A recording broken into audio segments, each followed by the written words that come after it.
Tarde, tudo bem? Sejam todos muito bem-vindos a mais uma live do grupo Nosso Lar Saúde Mental. É uma satisfação muito grande ter vocês aqui conosco. E aí, para eu já ir fazendo uma introdução, enquanto esperamos nossas convidadas, vou falar para vocês que o grupo Nosso Lar Saúde Mental tem como pauta o cuidado com a saúde mental. Considerando seu propósito, o grupo Nosso Lar Saúde Mental lançou o Nosso Lar Academy, criado com o intuito de trazer para o centro das discussões questões referentes à saúde mental, um tema urgente e necessário, como que nós vamos conversar hoje. Como ação do Nosso Lar Academy, nós promovemos lives, procuramos ter uma rotina quinzenalmente. Às vezes acontece da gente não conseguir cumprir com essa agenda por outros motivos, mas a gente procura sempre estar aqui com vocês de 15 em 15 dias, trazendo sempre assuntos que estão em pauta, né, para que nós possamos refletir, trocar uma ideia e de alguma forma estar presente nesses momentos com vocês, para que a gente possa trazer temas urgentes e abordar todos esses aspectos tão necessários relacionados à nossa saúde mental. E é com esse propósito que a live de hoje tem como tema central a saúde mental e diversidade, o rompimento de estigmas como caminho para a promoção de bem-estar. Temos muita coisa para conversar e nós vamos ter duas convidadas maravilhosas, vamos já chamá-las e aí eu apresento para vocês. De antemão, já adianto que sou Cristiane Burrâmara, Cris Burrâmara, estou à frente da coordenação do grupo do Nosso Lar Academy, né, que é a célula, né, que é o núcleo de educação do grupo Nosso Lar.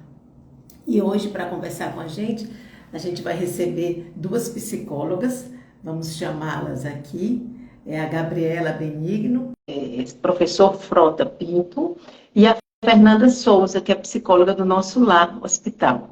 Então, vamos esperar que nossas convidadas aceitem aí a nossa chamada, para que a gente possa tê-las aqui conosco. Muito bem, a Fernanda já está aí. Fernanda é nossa psicóloga aqui no Nosso Lar Hospital.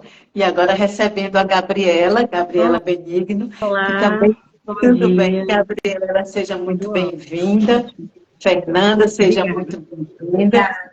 E eu estava falando aqui para a nossa audiência, né, que nós hoje vamos tratar e vamos conversar aqui sobre um tema bem interessante e super pertinente, que é a saúde mental e diversidade, o rompimento de estigmas como caminho para a promoção de bem-estar.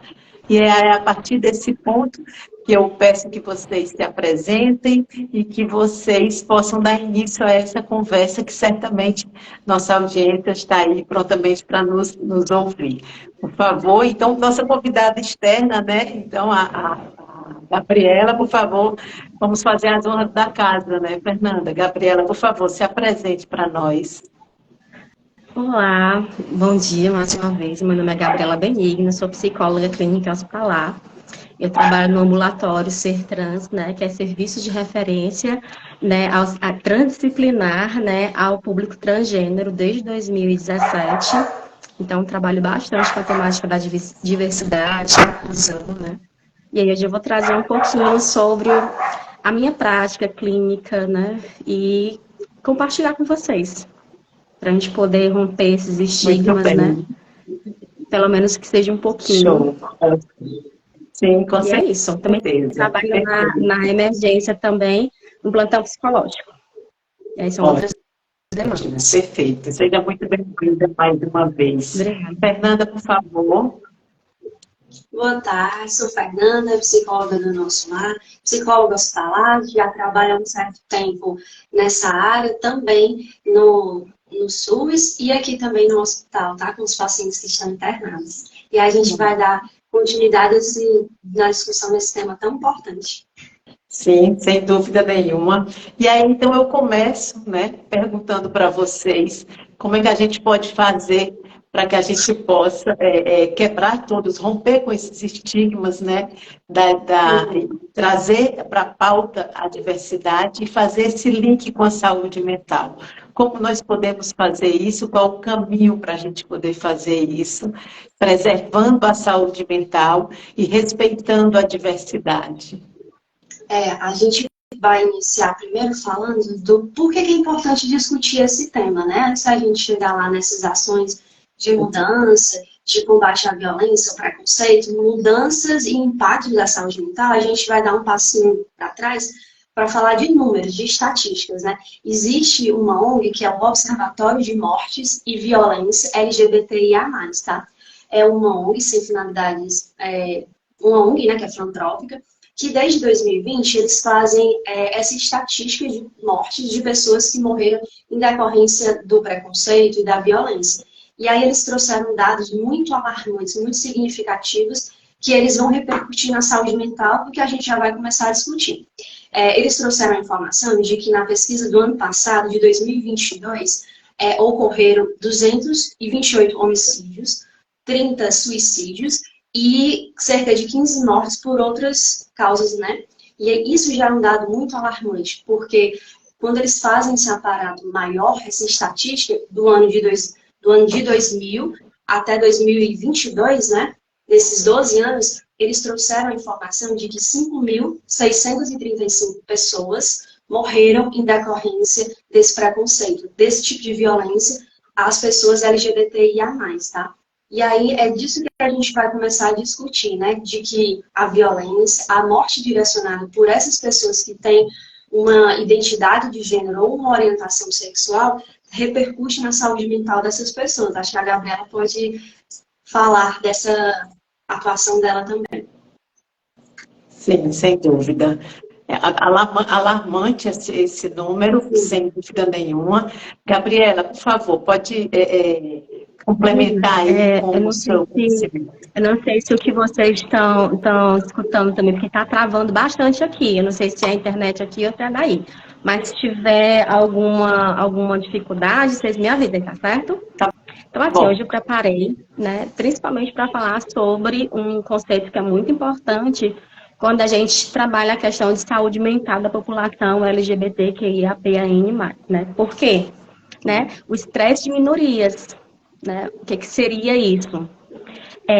Desde a década de 90, tem vários estudos. Aliás, anteriormente à década de 90, na década de 80, a primeira pessoa que começou a perceber que tinha um contorno social que influenciava diretamente na saúde, tanto mental como a saúde como um todo, né, dessa população, foi a Virginia Brooks. E em 1900, e na década de 90, teve um psicólogo nos Estados Unidos, que é o Meyer, que a pesquisa dele foi como que determinados contextos sociais impactam na saúde dessa comunidade. E a pesquisa dele compreendeu que o público LGBTQIAPN+, sofreu mais de diabetes, né, hipertensão, transtornos relacionados à alimentação, e isso sem ser na saúde mental. Na área da saúde mental, pessoas que sofrem com ansiedade e com depressão. E aí um dos grandes nós era o que está por detrás, né? Mais suscetível, mais vulnerável, por quê? Né? E aí, dentro dessa perspectiva, ele desenvolveu esse estresse de minorias. O que seria minoria? Minoria não é uma perspectiva quantitativa de pessoas, mas qualitativa. Né? A nossa sociedade ela é organizada em grupos sociais. Existe um grupo social que ele é hegemônico, né? Que é cis, heteronormativo. A nossa sociedade ela é eurocentrista, né? Então, dentro dessa perspectiva, pessoas gostam de privilégios que outras não gozam.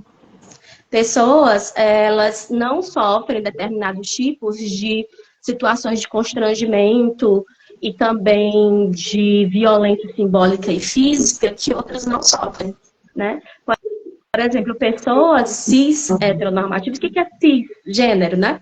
São pessoas que nascem com o sexo biológico anatômico e que se identificam com esse sexo e com o seu corpo. E durante sua história de vida, sua experiência, ela não tem como eu posso dizer assim, um desalinhamento da sua identidade com o seu próprio corpo. Né? As pessoas transgênero, né, elas não se reconhecem, se identificam com esse sexo anatômico. E a experiência de vida, a construção da identidade de gênero delas, passa, né, por uma incongruência com esse corpo. Esse corpo me é estranho, mas é o meu corpo, porque falo, né, porque eu me relaciono.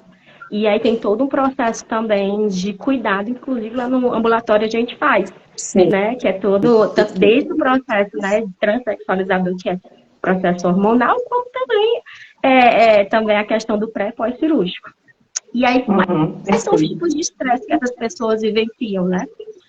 Estresse que você vê, possivelmente, de área mais básico. O que seria mais básico, né? A gente poder satisfazer nossas necessidades fisiológicas sem passar por nenhum constrangimento. Sendo que pessoas trans, geralmente, tem muito, inclusive, tem leis hoje em dia que fundamentam, né? A questão tanto dessas pessoas poderem ter o direito de ir, inclusive utilizar banheiros, né, públicos, os banheiros serem unissex. E aí, para você ver como esse contexto, pelo fato da pessoa ter a própria identidade de gênero dela, ela não consegue utilizar os banheiros públicos. Se sentem medo de sofrer algum tipo de violência, né? E isso coisa que outras pessoas, fora o público trans, não passam. A esse tipo de estresse. Né? Por exemplo, o estresse pelo simples fato de você expressar a sua feminilidade como mulheres trans diariamente, no cotidiano, ter medo de serem constrangidas ou vítimas de violência. Então, essas pessoas, as pessoas LGBTQIAPN+, sofrem todo o estresse de qualquer ser humano, né? Principalmente num contexto como o Brasil, que a gente vivencia situações de violência urbana, mas ainda tem um adicional, que é esse estresse minorista, que são estresse pelos fatos da pessoa se encaixar e estar ali em uma lógica que é diferente da hegemônica. Está sendo claro que eu estou considerando bastante, embora trave um pouquinho, mas a linha de raciocínio a gente consegue entender perfeitamente.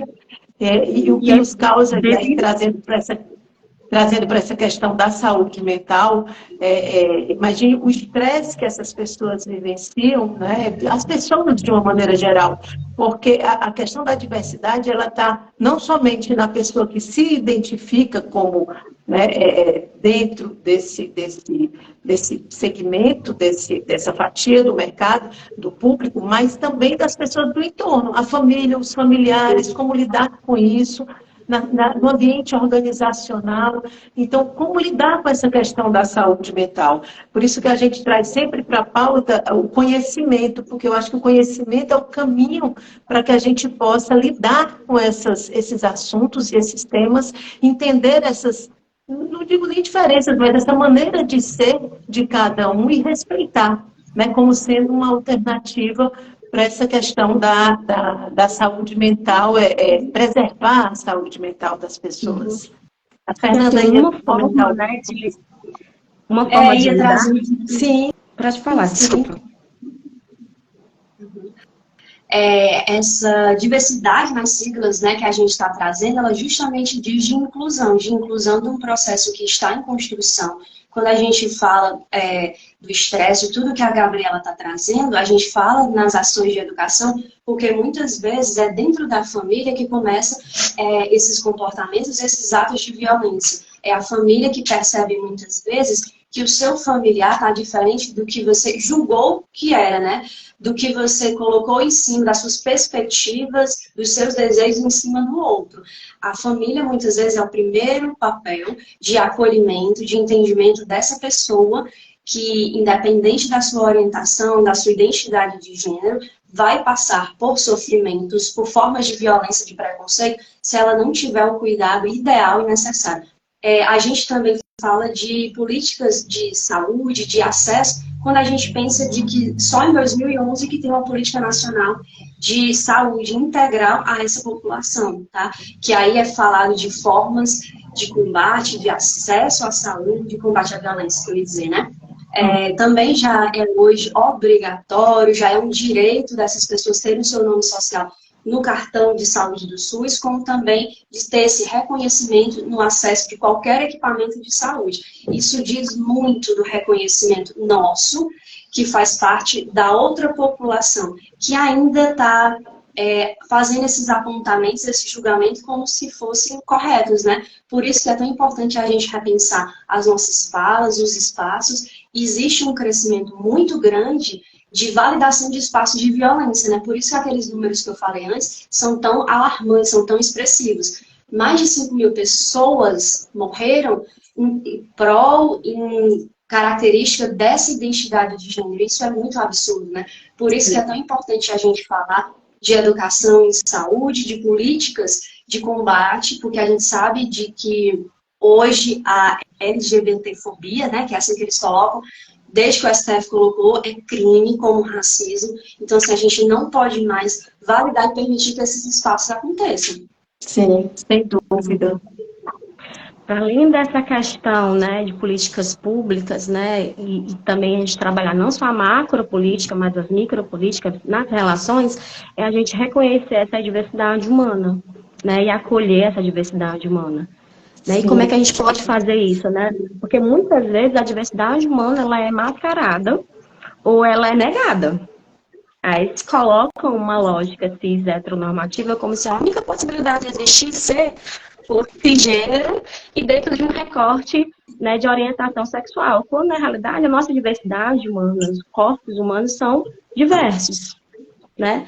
Dentro da questão da identidade de gênero, né, pessoas cis, trans, não binárias, na orientação sexual, existem pansexuais, bissexuais, lésbicas, gays. Então, existe um universo, né, dentro da experiência humana.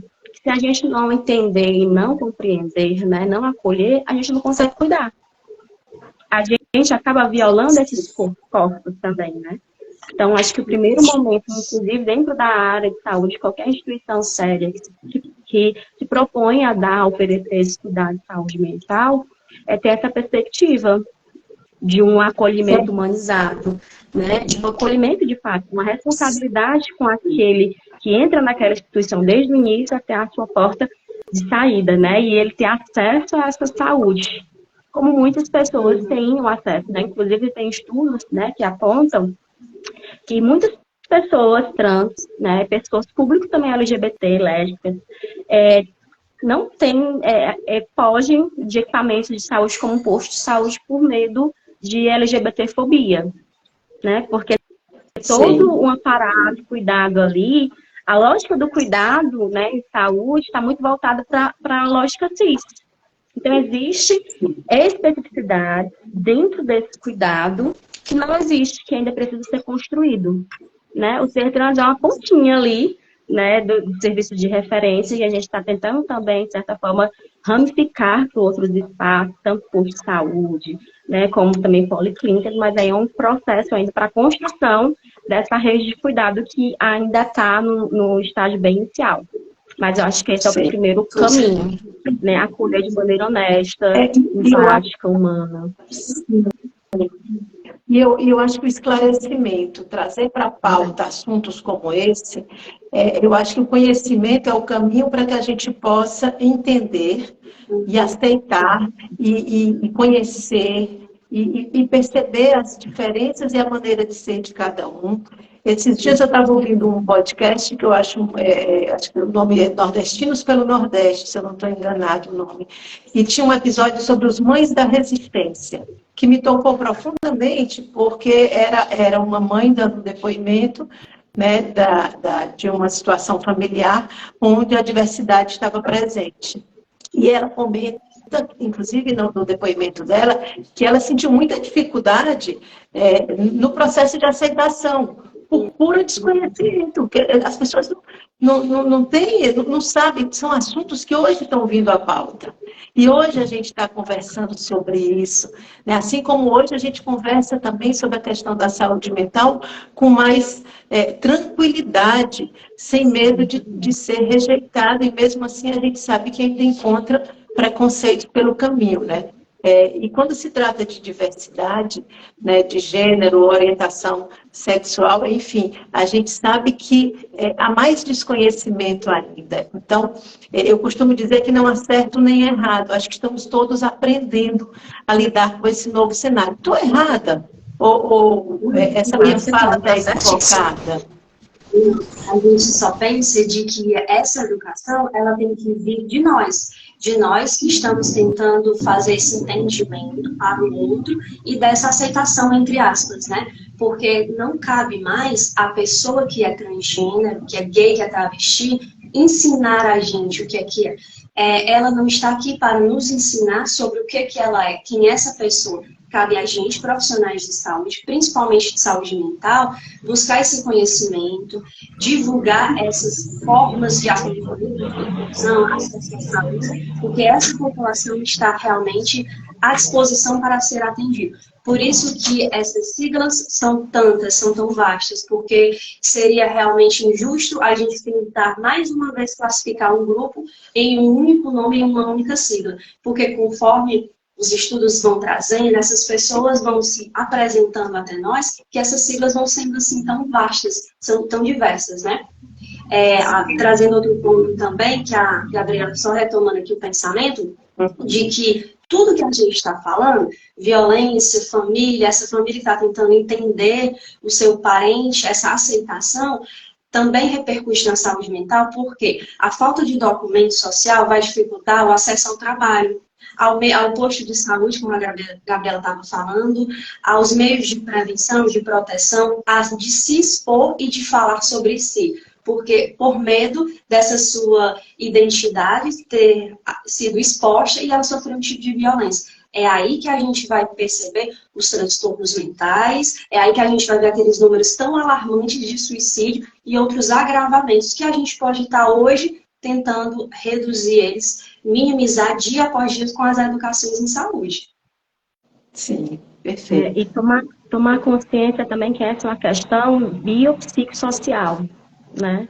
Tem muito do social, às vezes a gente acaba delegando, colocando, assujeitando, né? Colocando uma culpa no sujeito, né? Quando na realidade não é esse sujeito que ele é propício a ter mais questões psicológicas, né, questões de transtornos, mas a própria sociedade, né, que tem transfobia de uma maneira visceral e homofobia e LGBTfobia, que favorecem, né, um clima existencial adoecedor.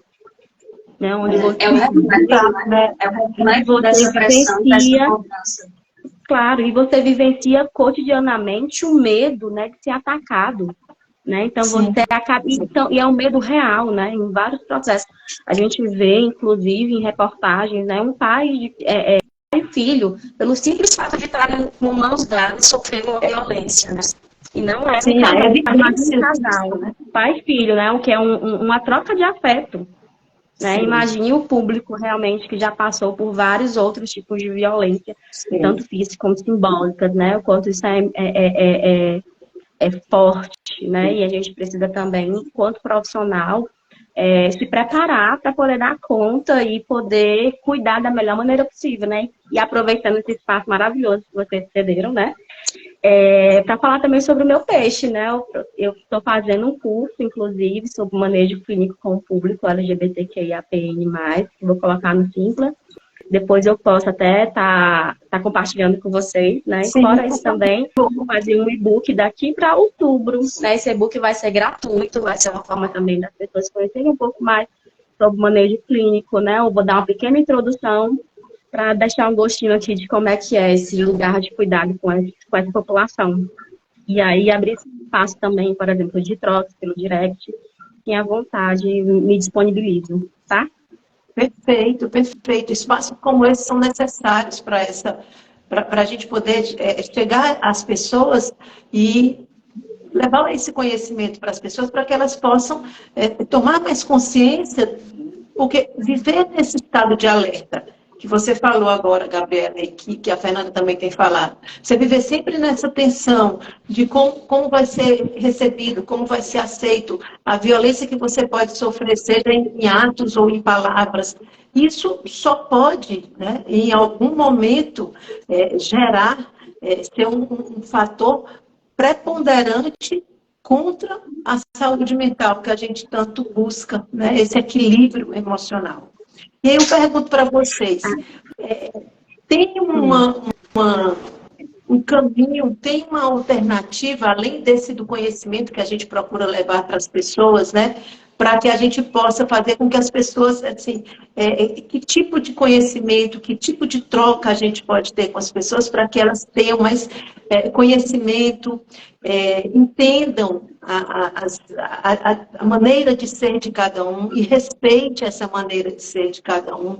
É assim, é conversando, é trocando, é por meio de cursos, há alternativas que a gente possa fazer e para além, né, no ambiente social, no ambiente organizacional, no ambiente familiar. Então, assim, tem orientações que vocês possam dar para que possam minimizar e amenizar e fazer com que as pessoas possam entender melhor e saber melhor como lidar com toda com toda a diversidade de uma maneira geral.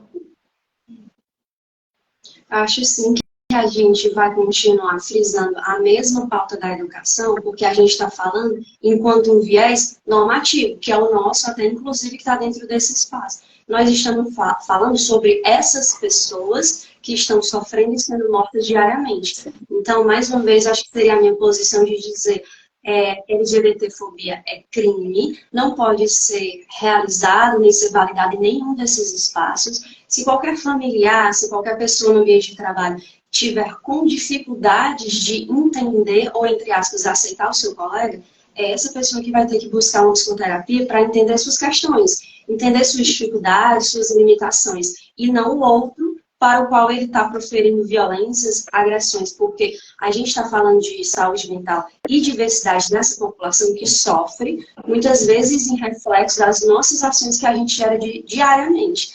Existem, sim, ações na comunidade, ações sociais, que a própria comunidade LGBTIA+, faz em torno de acesso à faculdade, a cursinho, acesso à saúde. Então, assim, é um público muito bem articulado, que eles sabem se fortalecer, tentar falar da sua existência e da sua essência, né? Então, a gente que está nessa outra normatividade, eu apostaria, sim, na questão da educação. Até porque o nosso estado, Ceará, e o nosso país, Brasil, é o que mais mata esse tipo de pessoas, né? Dentro de vários estados, o nosso, infelizmente, está no primeiro lugar, no ranking de pessoas que mais matam. A cada 32 horas, uma pessoa morre em decorrência dessa identidade de gênero ou orientação sexual. Tá, sobre todos os aspectos, né? Gabriela, violência de gênero, né? Tem sim. Assim, eu acho que o primeiro movimento é de autocuidado. É a gente perceber, né, quais são os introjetos que a gente tem que são transfóbicos. Qual é o nosso preconceito e estigmas que a gente carrega relacionado a essa população? De maneira honesta com a nossa psicoterapia, tá? Outro processo também, para além do educativo, né, que a gente frisou bastante, de cursos, de preparação, é esse lugar também de você acolher, né, desconstruir, estar disponível para desconstruir esses estigmas. Porque são assim, são marcas que a gente acaba trazendo de uma representação social de um público que a gente acaba medindo, né? Muitas pessoas, eu trabalho com população trans desde 2017, então assim, eu vejo muitas mulheres serem violentadas diariamente, e outras pessoas, você nem parece trans, como se isso fosse um elogio, né? Uma mulher trans não pode ser atraente, uma mulher trans não pode ser bonita, uma mulher trans não pode, né? E, enfim, então que atravessa, que chega a aniquilar o outro, e a gente nem percebe, né? Então, assim, quantas pessoas andam pelas ruas com medo de andar na calçada do lado dos carros, porque pode ser empurrada e sofrer um acidente, né? Vocês já imaginaram, já tiveram esse medo de andar pelas calçadas e alguém vir empurrar você e você ser atropelado? É um medo constante de pessoas de comunidade LGBT que mais. Então, além de ter medo, né? Eu acho que esse lugar de sensibilizar, das pessoas saberem e ter um fio, né, dessa experiência, possa construir pessoas mais empáticas com esse processo e com essa causa, né? E também ser uma pessoa anti-transfóbica, anti-LGBTfóbica, que não é ser conivente com esses processos. né? Sim. Porque muitas vezes, por exemplo, às vezes tem gente que diz, ah, mas esse mimimi, né? E aí é muito também discurso de uma sociedade brasileira que mais mata pessoas trans. E que, em contraponto, é a comunidade, né? É o país que mais consome pornografia LGBTQIA+. Sim. Né? Interessante, né? Dá para fazer um bom estudo. Então, a gente se responsabilizar por esses processos, ter esse lugar também de sensibilizar e estar disponível para conhecer a experiência do outro. Eu acho que, Sim. tendo esses elementos, a gente tem tudo para construir uma sociedade mais diversa, mais humana, né, mais aberta. Não só a comunidade LGBTQIA+, mas também como qualquer outras pessoas, né, que que estão caracterizadas dentro de minorias. Né? Sim, sim. Dizer que não conhece, não sabe, não entende, não tem problema nenhum.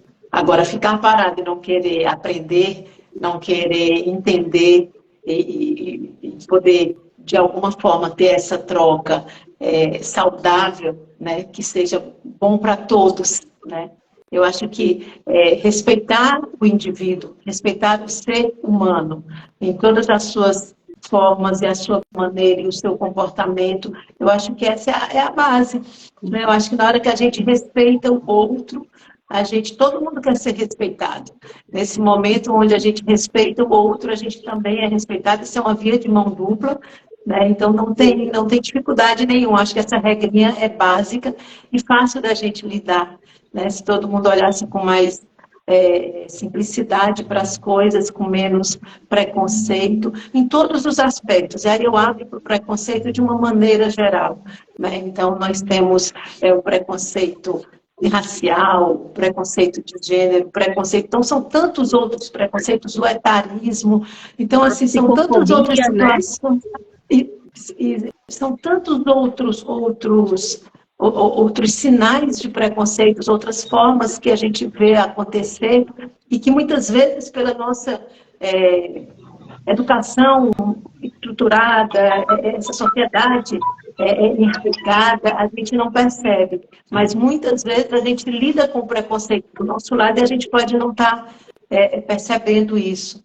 Então, esse nosso chamado para essa nossa conversa é exatamente para que a gente esteja aberto. Né? Esteja aberto para conhecer, para entender, não sabe, pergunta, mas a troca ela é sempre saudável para que a gente possa encontrar a melhor maneira para que a gente possa conviver cada um com as suas orientações, com as suas formas de ser. Né? E aí a gente já está indo aqui no nosso caminho final da nossa live, e eu gostaria que cada uma de vocês pudesse deixar aí uma palavra para as pessoas que estão nos assistindo, alguma dica, alguma orientação, algum contato que as pessoas possam fazer também, para quem quiser se informar mais, quem quiser. Eu já vou até deixar, eu fiz uma referência dessa live, desse podcast que eu ouvi e assisti, porque ele é videocast, então é Nordestinos pelo Mundo. Eu acho importante a gente dizer que é um trabalho muito bacana que eles fizeram nesse episódio específico, que foi o que eu assisti, e é Mães da Resistência. Então, foi muito bacana, belíssimo, então eu recomendo. Então, já deixo aí a minha dica e gostaria que vocês quisessem aí algum comentário, alguma orientação final para que a gente pudesse deixar para as pessoas que estão nos assistindo. Tá. Eu vou seguir falando algumas palavras, certo? A minha dica ela vai ser de outra forma. A gente está falando agora de educação, dessa heteronormatividade que há todo tempo a gente está tentando ir contra e falando pelo nosso viés. Eu vou tentar trazer agora um pouquinho de voz dessa população. Eu trouxe aqui um poema que eu vou ler para vocês. Lá em São Paulo tem uma iniciativa de um cursinho, tá? Que é o cursinho de transformação. Foi em São Paulo. E aí a iniciativa só um minutinho. O som não está ficando legal, a sua fala. Deixa eu ver se nossa equipe técnica consegue te ajudar aqui, para ver se melhora um pouco a transmissão. Enquanto isso, a Gabriela, então, Gabriela, fala aí enquanto a Posso sim. Fernanda. Eu quero agradecer, né, a oportunidade, ao convite e convidar também a todos que estão participando desse momento, né, a entrar em contato comigo, inclusive pelo meu Instagram, que é psi_Gabriela_Benigno, né, se tiver alguma dúvida relacionada a essa temática, eu estarei à disposição de poder esclarecer, né, porque assim, quando é falta de conhecimento, ignorância, alguma coisa do tipo, a gente consegue dar conta com a educação. O mais complexo é quando é uma questão de preconceito internalizado, onde a pessoa não tem disponibilidade de trabalhar, né? E aí cria-se espaços adoecedores, né? Inclusive nas relações entre as pessoas. Então, assim, quem tiver disponibilidade de aprender, mais quiser entrar em contato comigo, eu gosto muito disso, de trocar ideias, de ensinar, de aprender também. Então, é isso. Perfeito, Gabriela. Fernanda, acho que agora dá certo a gente ouvir. A internet aqui voltou. Pronto, eu estava falando agora de trazer um pouquinho da voz, da representatividade dessas pessoas que a gente teve falando sobre eles nesses minutos todos, né? Lá em São Paulo existe um cursinho preparatório, tá? Para o ingresso às universidades, que é o cursinho Transformação. Lá, a população trans se reuniu e fez uma publicação que é a Ontologia Trans. É uma coletânea de poemas, tá? Que essas pessoas vão estar escrevendo como forma de preparar a sua escrita, né? Para o ingresso à universidade. E aí o nome do poema é Eu Não, de Bernardo Enoch. Acho muito bonito, acho que me tocou muito pessoalmente. Eu não odeio meu corpo, eu não nasci no corpo errado. Não me venha falar que ele é inadequado. Se eu mudo, é para melhorar o que eu sinto, que possa ser melhorado. Se eu mudo, é porque a mudança faz parte da vida. E eu não quero me sentir parado. Cada forma, cada traço, são todos pedaços de quem eu sou. Comecei só com rabisco, agora estou transcendendo o padrão fabricado. E ninguém tem nada com isso. E não tem nada de errado. Eu sou o eterno rascunho da vida, nunca vou ser terminado. Apaga, refaz, tira, acrescenta. Só não deixa igual. Porque aí ninguém aguenta. Eu não odeio meu corpo, eu não nasci no corpo errado. Sou o eterno rascunho da vida, estou aqui para ser melhorado.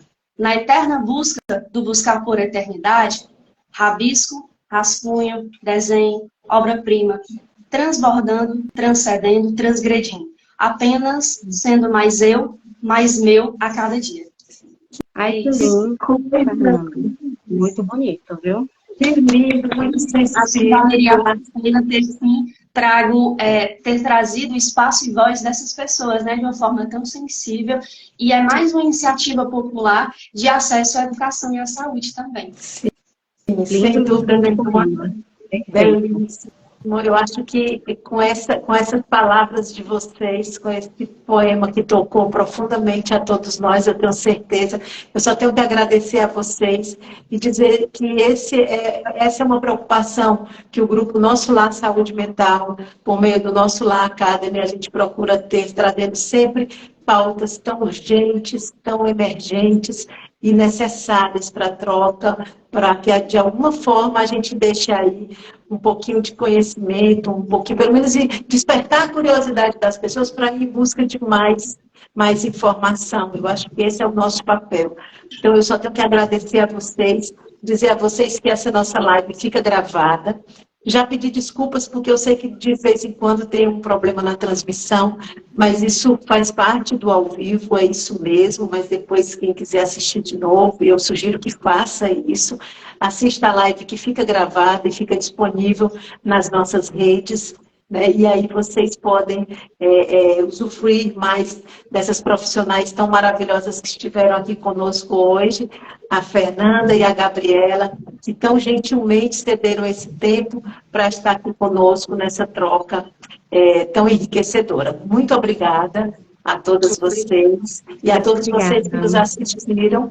E aguardem que vem muito mais coisa por aí. E fiquem ligados aí para as nossas redes sociais. Um grande beijo a todos. Obrigada. Boa tarde para todos. Boa tarde. Boa tarde. Precisando que é por aqui. Tchau. Muito obrigada. Tchau.